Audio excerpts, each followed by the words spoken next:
तो hello students, स्वागत है आप सबका मेरा चैनल पे।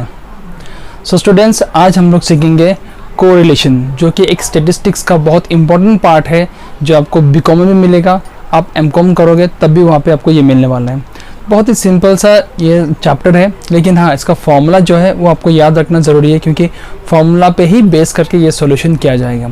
तो आइए इस वीडियो में जानते हैं कि कोरिलेशन का सम कैसे सॉल्व करते हैं। और हाँ, बोलना चाहता हूँ, अगर आप मेरा चैनल नया देख रहे हो तो नीचे सब्सक्राइब बटन को क्लिक करके बेल आइकन दबा दीजिएगा, ताकि आपको मेरा वीडियो का नोटिफिकेशन मिलता रहे, क्योंकि इस चैनल पे आपको कॉमर्स के सब्जेक्ट रिलेटेड बहुत सारे कंटेंट फ्री में मिलने वाला है। और अगर आप मेरे कम्युनिटी को ज्वाइन करना चाहते हो, ठीक है, अगर आपको नोट्स चाहिए, जैसे इनकम टैक्स का हुआ और भी कई तरह के सब्जेक्ट जो भी है कॉमर्स में, अगर आपको नोट्स चाहिए उसमें, ठीक है, तो मैं नीचे डिस्क्रिप्शन में लिंक दे दूंगा। आप जाके मेरा ऐप डाउनलोड कर सकते हो और वहाँ पे मेरे साथ कम्युनिटी में ज्वाइन कर सकते हो। ठीक है, आइए सीखते हैं कोरिलेशन रिग्रेशन जो चैप्टर है, उसमें से कोरिलेशन जो है वो सॉल्व कैसे करते हैं। तो यहाँ पे आप लोग देखिए, मैंने टेबल बना के रखा है। बोलना चाहता हूँ, कोरिलेशन जो है ना, इसमें 3 मेथड है बेसिकली। एक है direct method, actual mean method और है एज्यूम मीन मेथड। तो एक एक करके सीखेंगे, ठीक है। अगर सारा का सारा मैं एक ही वीडियो में डाल दिया तो आप लोग को तकलीफ होगा जानने में, ठीक है। आराम से सीखेंगे, लेकिन मजबूती से सीखेंगे। तो पहला है डायरेक्ट मेथड। तो डायरेक्ट मेथड में क्या होगा, आपका जो वेरिएबल्स है, याद रखिए कोरिलेशन में आपको 2 वेरिएबल का डिटेल्स दिया हुआ रहेगा, जिसको हम लोग मानेंगे x और एक को y, ठीक है। वही मैंने यहाँ पे लिखा है, आप देख सकते हो, ये है x और ये है y, ठीक है। अब इन दोनों का जो डिटेल्स आपको क्वेश्चन में मिल जाएगा। फिर आपको टेबल जो बनाना है, ये बनाना है टेबल आपका। इसमें 5 कॉलम होगा।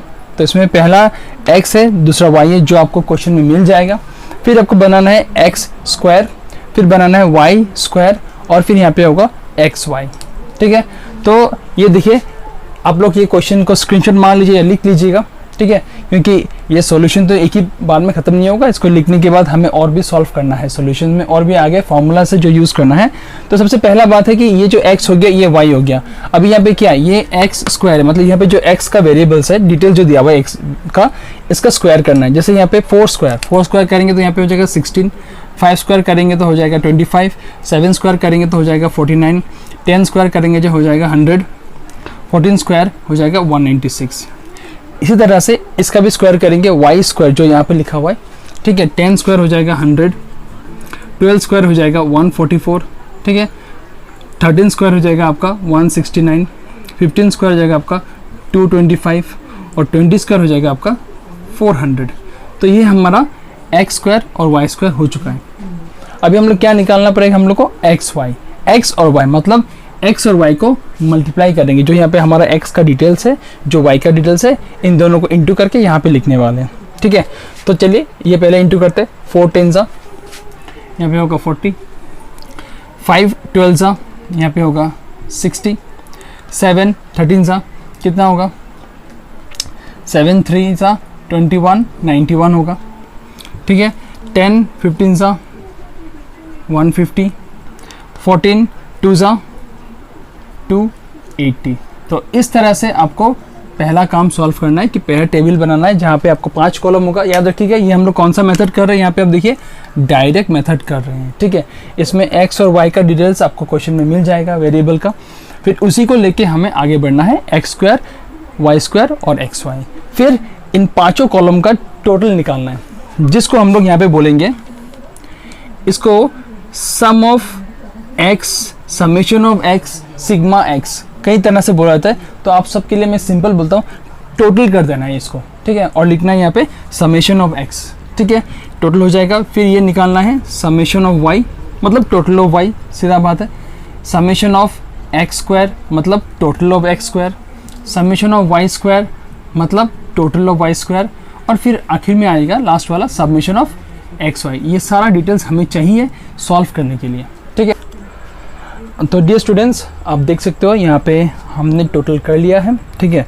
तो x कॉलम का टोटल है 40, y कॉलम का टोटल है 70, प्लस करके x स्क्वायर का प्लस करके आया 386, y स्क्वायर का प्लस करके आया 1038, और xy का टोटल जो है प्लस करके कितना है 621।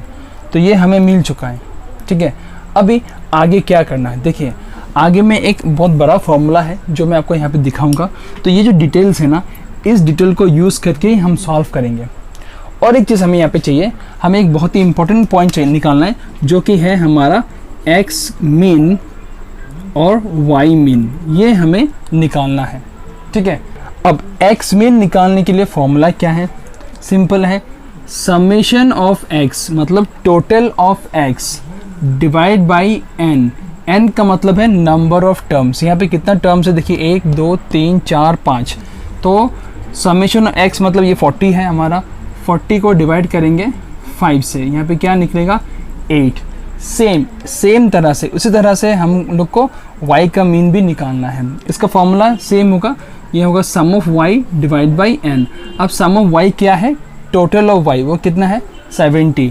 70 को हम लोग डिवाइड करेंगे 5 से, जो हमारा यहाँ पे निकल के आएगा 14।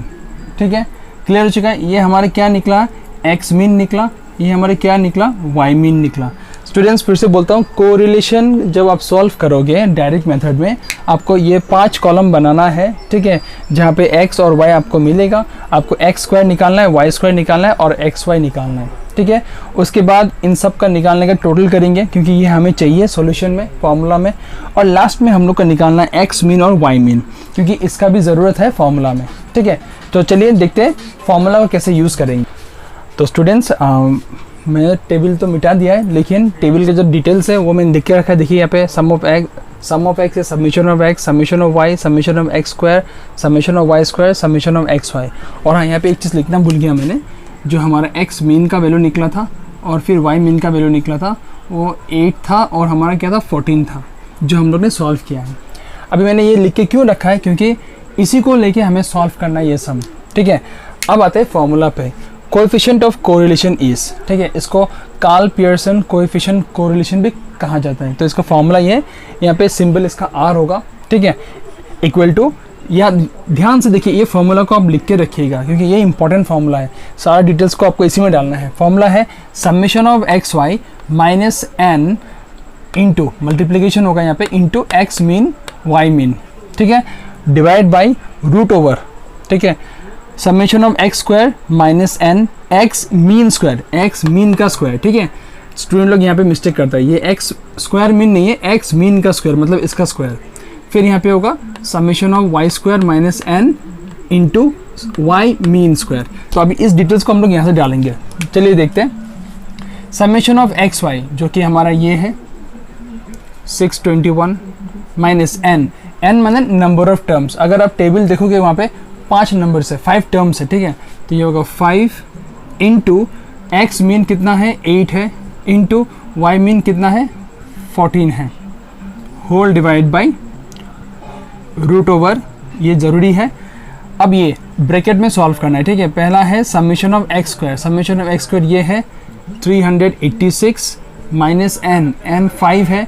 ठीक है, इस क्वेश्चन में 5 है, दूसरा क्वेश्चन में कुछ और हो सकता है, depending on number of term. जितना टर्म्स होगा उतना नंबर यहाँ पे आएगा। ब्रैकेट में एक्स मीन स्क्वायर है ना, मतलब 8 का स्क्वायर। ठीक है, हो गया। अब सेकेंड वाला समेशन ऑफ वाई स्क्वायर ये है 1038 माइनस एन, एन हो गया 5 और वाई मीन स्क्वायर मतलब ये 14 का स्क्वायर। ठीक है, इसको अभी सॉल्व करना है। सॉल्व करके हम लोग आंसर निकालेंगे। देखिए 621 तो रहेगा, इसको इंटू करके यहाँ पे लिखना है।